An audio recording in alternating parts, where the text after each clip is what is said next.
నమస్కారం, వార్తలకు స్వాగతం. ముందుగా ముఖ్యాంశాలు. కొన్నూరులో రా కదిలేరా బహిరంగ సభలో నారా చంద్రబాబు నాయుడు సీఎం జగన్పై ఘాటు వ్యాఖ్యలు.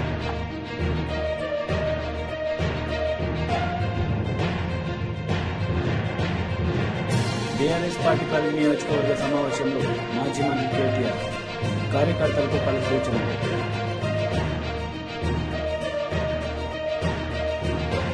సామాజిక సాధికార బస్సు యాత్రలో మంత్రి విడుదల రజని పాల్గొన్నారు. ఈ సందర్భంగా ఆమె ప్రసంగిస్తూ నన్ను గెలిపించిన చిలకలూరిపేట నియోజకవర్గ ప్రజలకు అండగా ఉంటానని హామీ ఇచ్చారు.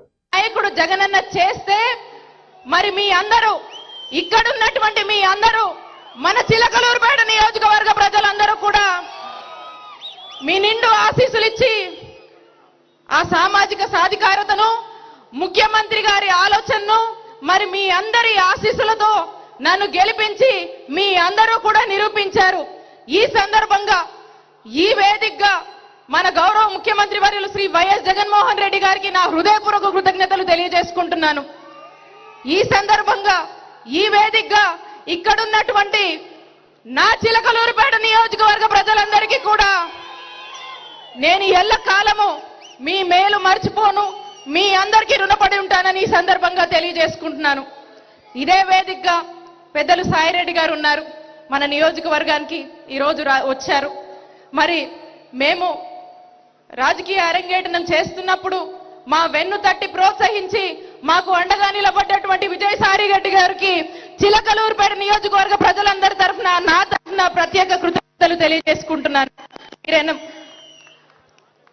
అలాగే మన నియోజకవర్గంలో ఇప్పుడు మనం మాట్లాడుకుంది ముఖ్యమంత్రి గారు అనుకున్నది మీ అందరూ కూడా నిరూపించారు, ఒక బీసీ మహిళను గెలిపించి.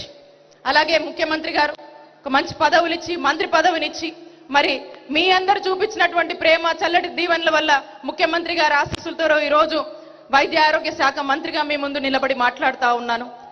సామాజిక సాధికారత గురించి మనం మాట్లాడాల్సి వస్తే ఇదే మన చిలకలూరిపేట నియోజకవర్గంలో మన మున్సిపాలిటీలో ఎప్పుడూ కూడా చరిత్రలో మనం చూడలేదు.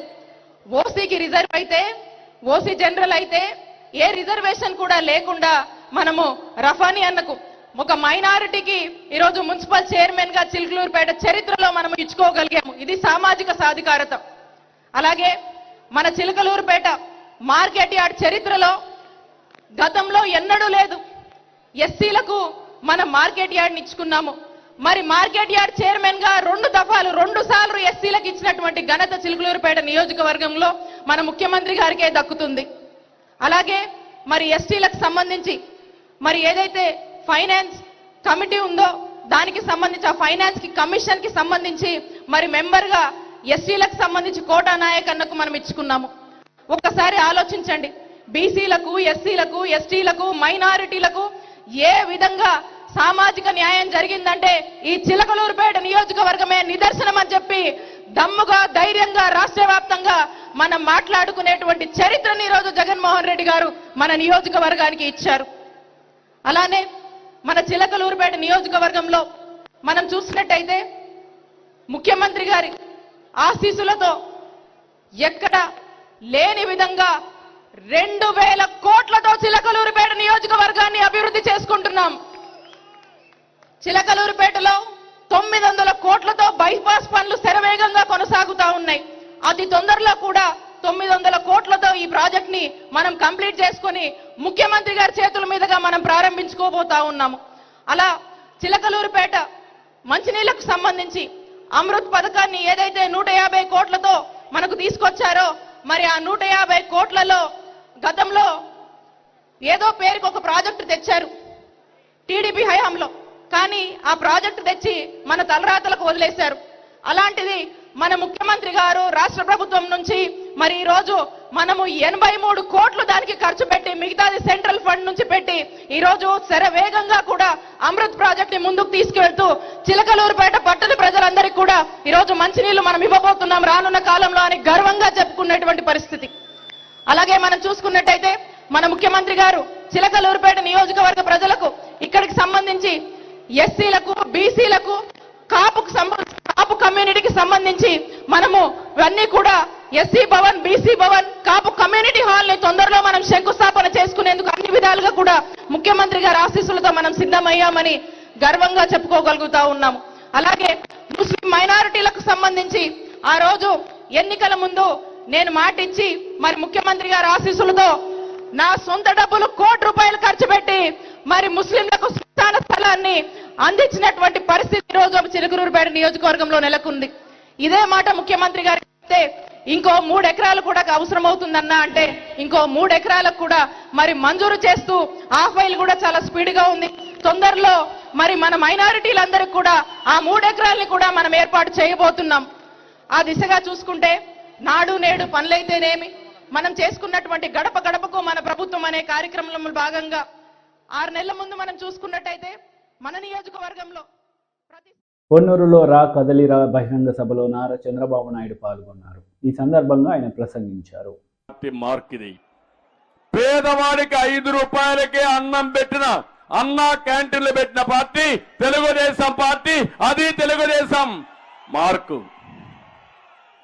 5 ఏళ్లలో 6 లక్షల ఉద్యోగాలు ఇచ్చింది తెలుగుదేశం పార్టీ. అది మన మార్కు.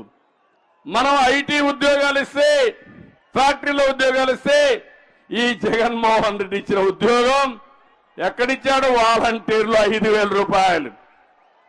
లేకపోతే ఫిష్ మార్ట్ లో, బ్రాండీ షాప్ లో, మటన్ కొట్లో ఉద్యోగాలు ఇచ్చాడు.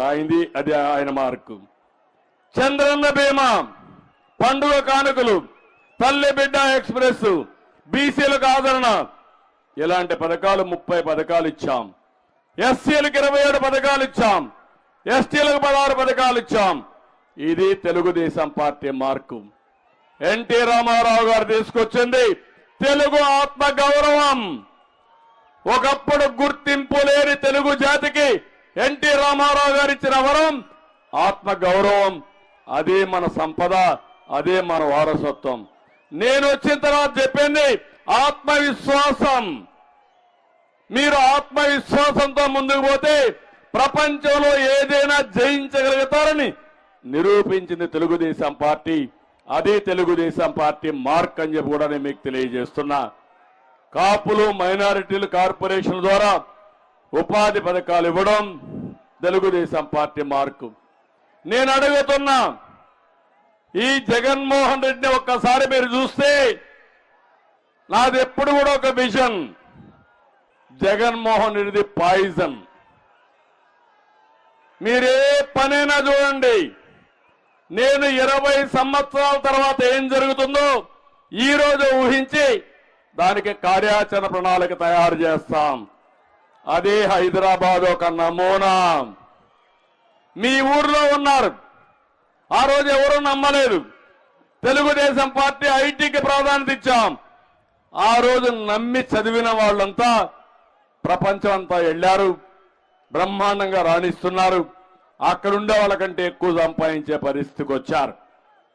నేను అదే ఆలోచించి హైదరాబాద్ లాంటి నగరాన్ని మళ్ళీ ఇక్కడ కట్టాలని అమరావతికి శ్రీకారం చుట్టాను. ఆ అమరావతి వచ్చుంటే ఈ ప్రాంతం ఇప్పటికే ఎంతో ముందుకెళ్లిపోయేది. కానీ దుర్మార్గం. మీరు ఒకసారి చూడండి, ప్రపంచ చరిత్రలో ఎప్పుడు కూడా 35,000 ఎకరాల భూమి 29,000 మంది రైతులు స్వచ్ఛందంగా ఇచ్చారంటే ఇది ఒక చరిత్ర.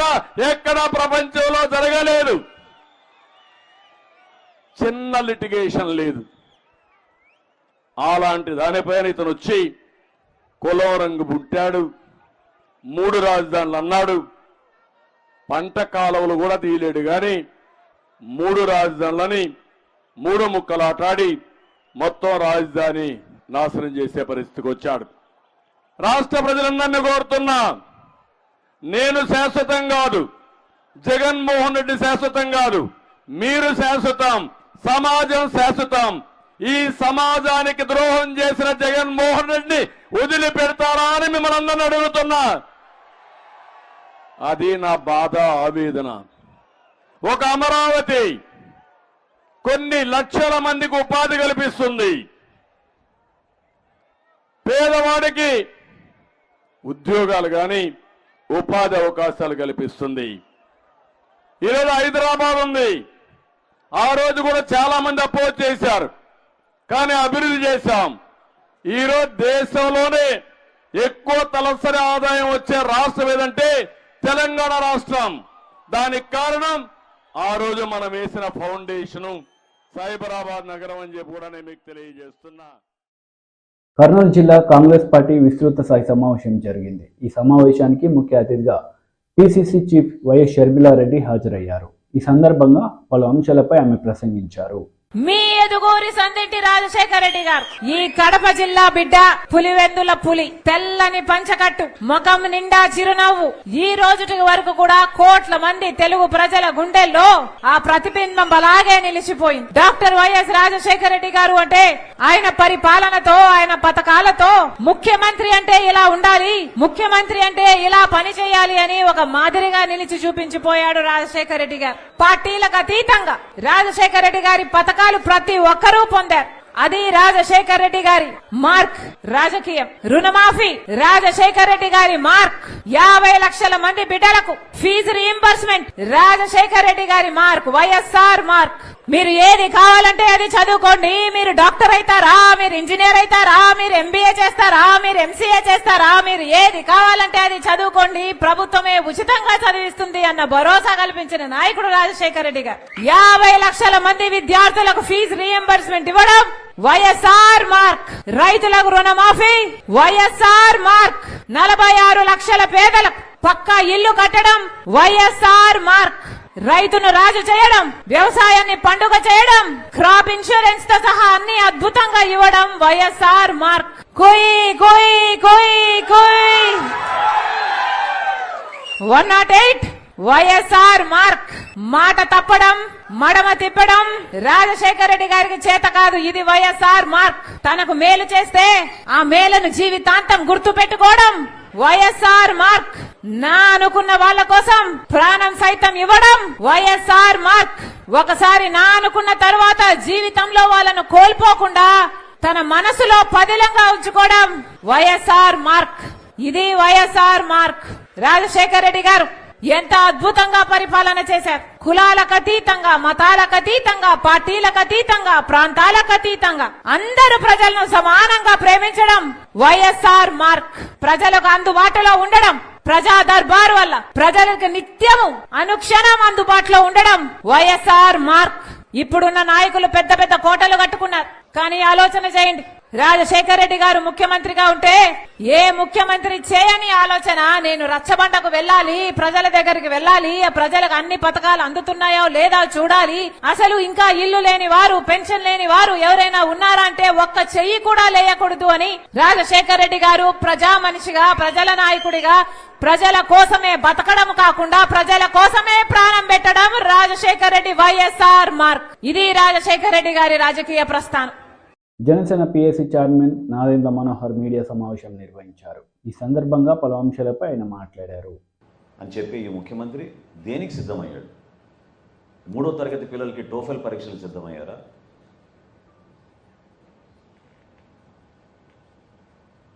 ఊహించని విధంగా ఐబీ కరికులం తీసుకొస్తాం ప్రభుత్వ పాఠశాలని, దానికోసం మీరు సిద్ధమయ్యారా?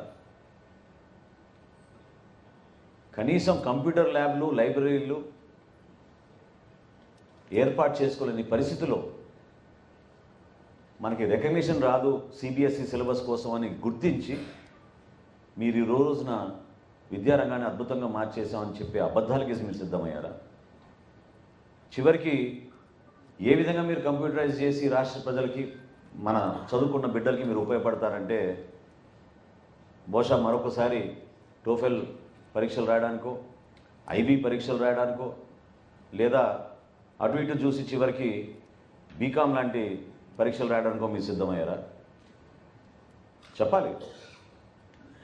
అంతేగాని ఇటువంటి పెద్ద పెద్ద సభలు ఏర్పాటు చేసుకుని ప్రాంతీయ సదస్సులు దాన్ని పేరు పెట్టి ప్రతిపక్షాలపైన దాడులు చేసి ప్రజల్ని రెచ్చగొట్టడానికి, ఒక law and order situation create చేయడానికి చేస్తున్న ఈ ప్రయత్నాన్ని ఖచ్చితంగా రాష్ట్ర ప్రజలందరూ కూడా ముక్త కంఠంతో ఖండించాల్సిన అవసరం, బాధ్యత మనందరిపైన ఉంది.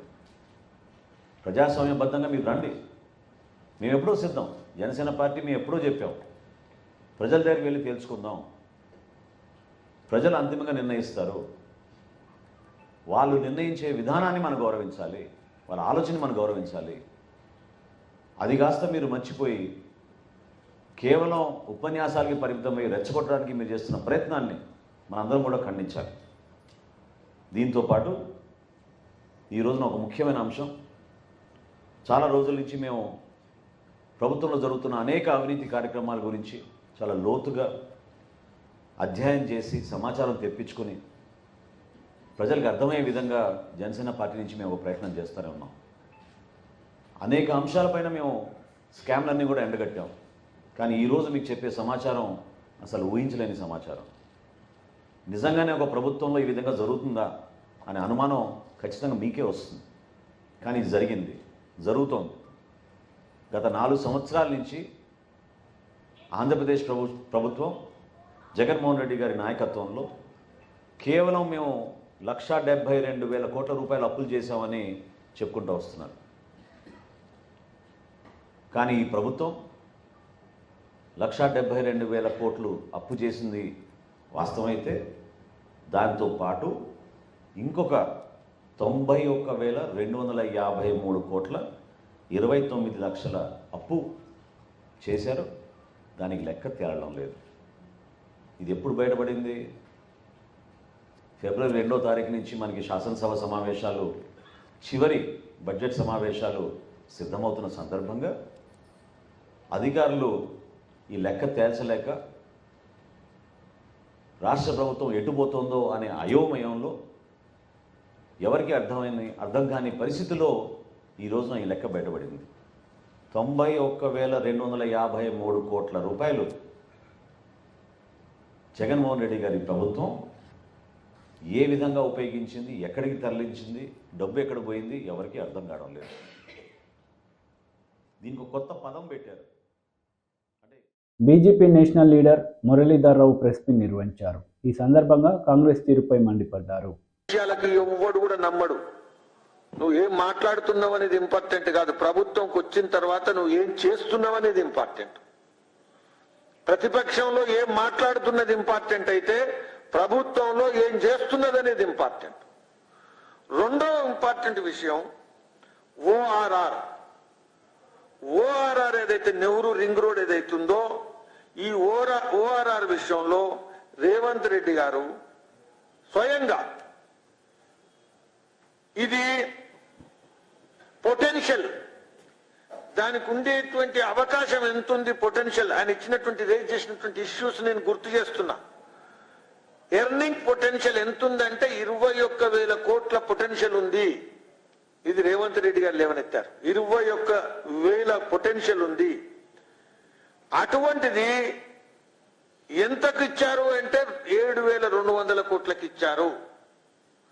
సో ఆదాయం తెచ్చుకోగలిగేటువంటి అవకాశము, సామర్థ్యము 21,000 కోట్లకున్నో అంతకన్నా ఎక్కువ ఉంటే కేవలం 7,200 కోట్లకు ఐఆర్బికి మీరు ఎందుకు ఇచ్చారు?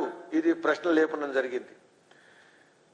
కేటీఆర్ ను కుటుంబాన్ని లక్ష్యం చేసి కాంగ్రెస్ నాయకుడు ప్రచారం చేయడం జరిగింది. ఇందులో పారదర్శకత, ట్రాన్స్పరెన్సీ ఏ విధంగా లేదు అనేటువంటి విషయాన్ని ప్రశ్నించడం జరిగింది. ప్రభుత్వం అవలంబించినటువంటి విధానాలు, ప్రొసీజర్స్ ను ప్రశ్నించడం జరిగింది. National highway authority of India recommendations ను తుంగలో తొక్కారు అని లేపడం జరిగింది.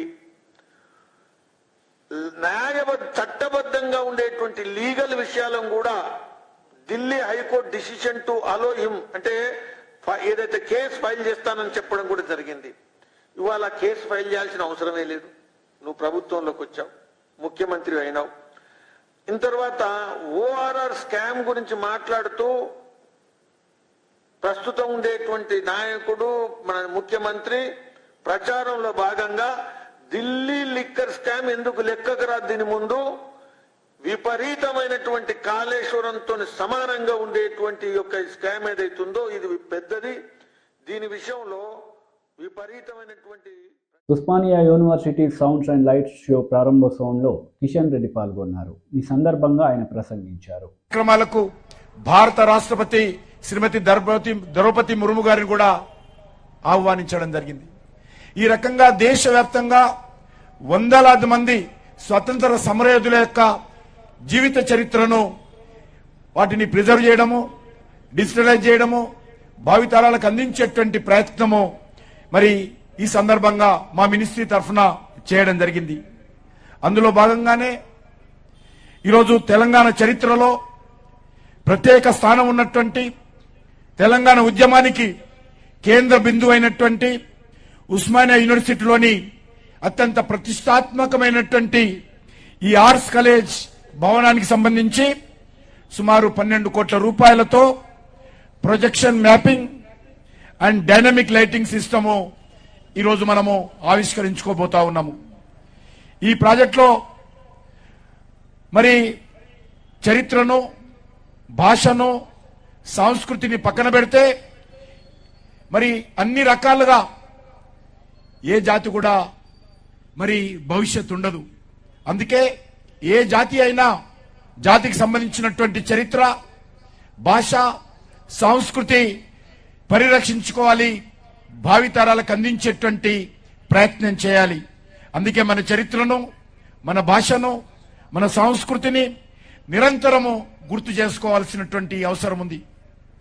ఇందులో భాగంగానే దక్కన్ పీఠభూమి ప్రాంతంలో చారిత్రక నేపథ్యం ఉన్నటువంటి హైదరాబాద్ నగరంలోని ఈ ఆర్ట్స్ కాలేజ్ సంబంధించినటువంటి తెలంగాణ చరిత్ర, ఆర్ట్స్ కాలేజ్ చరిత్ర ఘనంగా మరి ప్రతిరోజు కూడా సాయంకాలం మరి వచ్చేటువంటి పర్యాటకులకు కానీ ఇక్కడ ఉన్నటువంటి హైదరాబాద్ నగర వాసులకు కానీ తెలియజేయాలనే ఉద్దేశంతో ఈ కార్యక్రమానికి రూపకల్పన చేయడం జరిగింది. నేను హై స్కూల్లో ఉన్నప్పుడు చాలా మంది ప్రతిరోజు కూడా హైదరాబాద్ వచ్చేవాళ్ళు ఆర్ట్స్ కాలేజ్ కూడా చూసేటువంటి వాళ్ళు భవనాన్ని.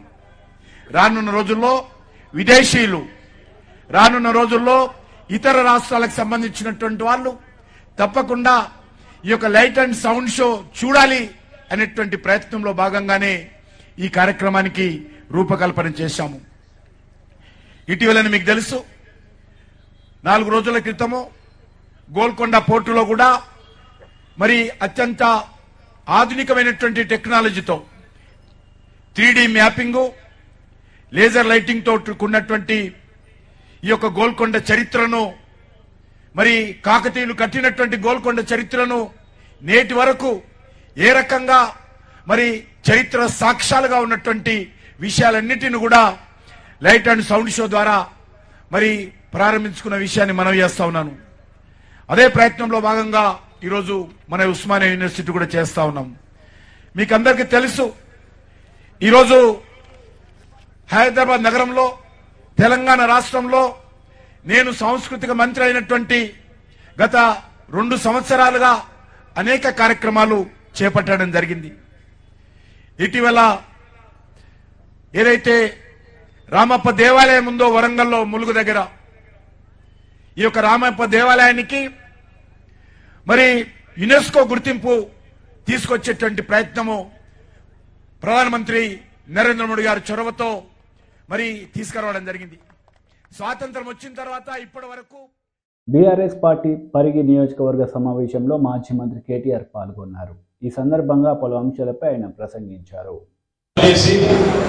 చాలా చక్కగా పనిచేసినప్పటికీ కొన్ని కారణాల వల్ల మొన్న జరిగిన ఎన్నికల్లో కొద్దిపాటి ఓట్ల తేడాతో ఓటమి పాలైనా మీకు ఎప్పుడూ అందుబాటులో ఉండే మంచి మనిషి గౌరవనీయులు కుప్పల మహేశ్వర్ రెడ్డి గారికి, గౌరవనీయులైన మరొక సోదరుడు, తమ్ముడు, యువకుడు, ఉత్సాహవంతుడు గౌరవనీయులు స్థానిక పార్లమెంట్ సభ్యులు పెద్దలు, ఎంపీ అంటే ఎంపీ గారంటే ఇట్లా పనిచేయాలని చెప్పి అందరి వాడుగా 5 ఏళ్లలో అందరి వాడుగా మారిన గౌరవనీయులు డాక్టర్ గడ్డం రంజిత్ రెడ్డి గారికి, గౌరవ మాజీ మంత్రివర్యులు పెద్దలు అన్నగారు పట్నం మహేందర్ రెడ్డి గారు, గౌరవ జిల్లా పార్టీ అధ్యక్షులు వికారాబాద్ సోదరులు డాక్టర్ మెతుకు ఆనంద్ గారు, వేదిక పైన ఉన్న గౌరవనీయులైన జెడ్పీటీసీలు, మండల ప్రజా పరిషత్ అధ్యక్షులు, గౌరవ మున్సిపల్ చైర్మన్ గారు, గౌరవనీయులైన సింగిల్ విండోల అధ్యక్షులు, వివిధ మండలాల పార్టీ అధ్యక్షులు, వివిధ మరి సొసైటీలకు సంబంధించిన అధ్యక్షులు, రైతు బంధు సమితి అధ్యక్షులు, వేదిక పైన ఉన్న సీనియర్ నాయకులందరికీ పేరు పేరున నేను ఎవరెవరి పేర్లు అయితే చెప్పలేదు వాళ్ళందరూ మనసులో ఎదుర్కొని కదా చాలా మంది ఉన్నారు కాబట్టి వేదిక ముందున్న మా అన్న తమ్ముళ్ళు, అక్క చెల్లెలందరికీ, పాత్రికేయ మిత్రులందరికీ హృదయపూర్వకంగా శిరస్సు నమస్కారం తెలియజేసుకుంటాం. మీ ఉత్సాహము, మీ ఊపు మొన్న కుల్కచర్లో కూడా చూస్తున్నాను. ఎలక్షన్లప్పుడు వచ్చినప్పుడు నేను అని మన అనిల్కు మహేష్ అని చెప్పిన అన్న మరి ఇక్కడ చూస్తుంటేనేమో బాగా ఊపు ఉంది, ఉత్సాహం ఉంది. కేసీఆర్ గారు కూడా పరిగెత్తికొచ్చినాడు, చాలా బాగుందని చెప్పినారు. తప్పక మీరు గెలుస్తారు అనే విశ్వాసంతో మహేష్ రెడ్డి గారికి మీరు గెలుస్తున్నారని అని చెప్పినారు. కానీ మరి మన కళ్ళు అప్పుడప్పుడు మననే మోసం చేసినాయి అనిపిస్తుంది.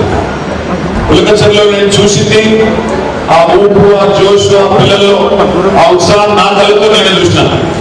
నేను ఒక్కసారి జై తెలంగాణ అంటే వాళ్ళు 2 సార్లు జై తెలంగాణ అన్నారు. కానీ మరి డబ్బాలు తీసుకొస్తే మాత్రం మరి ఏమో జరిగింది. లాస్ట్ 3-4 రోజుల్లో అక్కడక్కడ ఏం జరిగిందో నాకంటే బాగా గ్రామాల్లో మీరే ఉంటారు కాబట్టి మీకే తెలుసు. కానీ ఏదో మనం బాధపడిపోయి ఇళ్లలోనే ఉండిపోయి నిరాశ నిస్పృహలో మునిగిపోయేంత గొప్ప దెబ్బ మనకు తగలేదు. ఎందుకంటే రాష్ట్రంలో 119 నియోజకవర్గాలు ఉంటే అందులో 3వ వంతు 39 సీట్లు ప్రజలు మనకి ఇచ్చినారు. ఇచ్చి మీరు ప్రతిపక్షంగా మీరు నిలబడండి, బలమైన ప్రతిపక్షంగా ఉండండి అని చెప్పి మనకు ఆశీర్వాదం ఇచ్చినారు. 39 సీట్లు అంటే తక్కువ సీట్లు ఏమి కాదు. మీ అందరికీ తెలుసు, చరిత్రలో చాలా సార్లు చూసినాం. ఒక గవర్నమెంట్ మీద కోపం వస్తే తీసి మరి ప్రతిపక్ష హోదా కూడా దక్కకుండా తీసి పారేసిన చరిత్ర కూడా చూసినాం. 1994లో ఆనాడు అప్పటి కాంగ్రెస్ ప్రభుత్వం స్పందన కార్యక్రమంలో ప్రజల నుండి ఆర్చీలను స్వీకరిస్తున్న సంయుక్త కలెక్టర్ ఈ సందర్భంగా ఆయన వారితో మాట్లాడారు.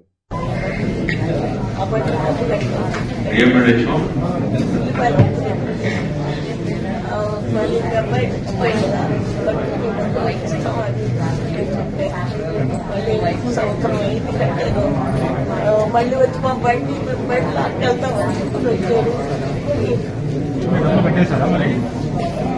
ఇన్సూరెన్స్ ఉంది అబ్బాయికి. ఇన్సూరెన్స్ డబ్బు కట్టు, అబ్బాయి చచ్చిపోయే సంవత్సరం అయింది. ఈ సంవత్సరం నుంచి కట్టానే ఉంటాను. నేను 10 నెలలు కట్టాను, 2 నెలలు కట్టాను. కట్టే వీళ్ళందరూ ఇస్తామమ్మా.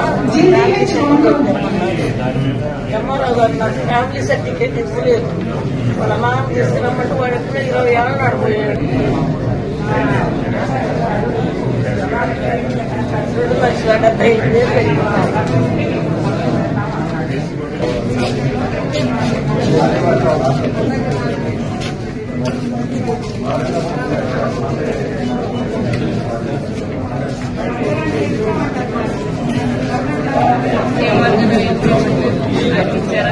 లేదు, మా ఇద్దరు నమ్మకం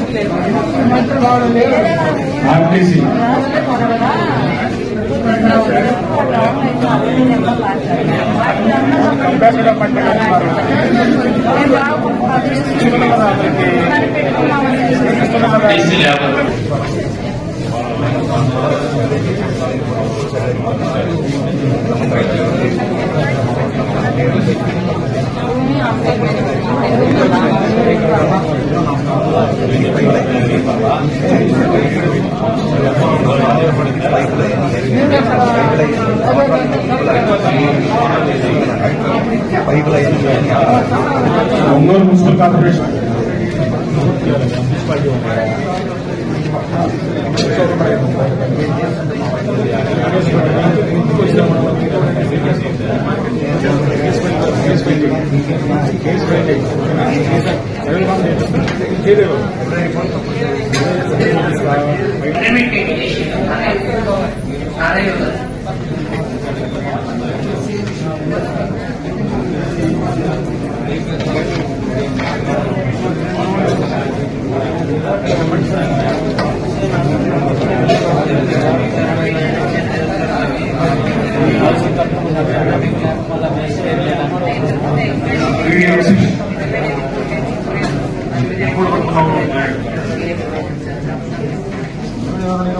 శాంక్షన్ ఏమైనా పడుతున్నావా?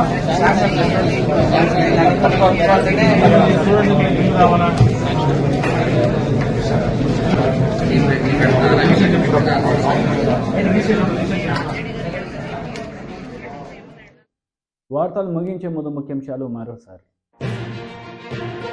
పొన్నూరులో రా కదిలేరా బహిరంగ సభలో నారా చంద్రబాబు నాయుడు సీఎం జగన్పై ఘాటు వ్యాఖ్యలు.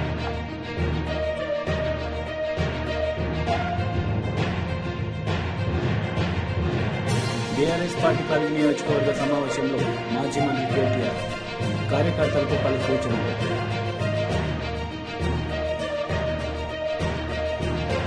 ఈ వార్తలు ఇంతటితో సమాప్తం. తిరిగి ప్రసారమయ్యే వార్తలు మళ్ళీ కలుద్దాం. అంతవరకు సెలవు. నమస్తే.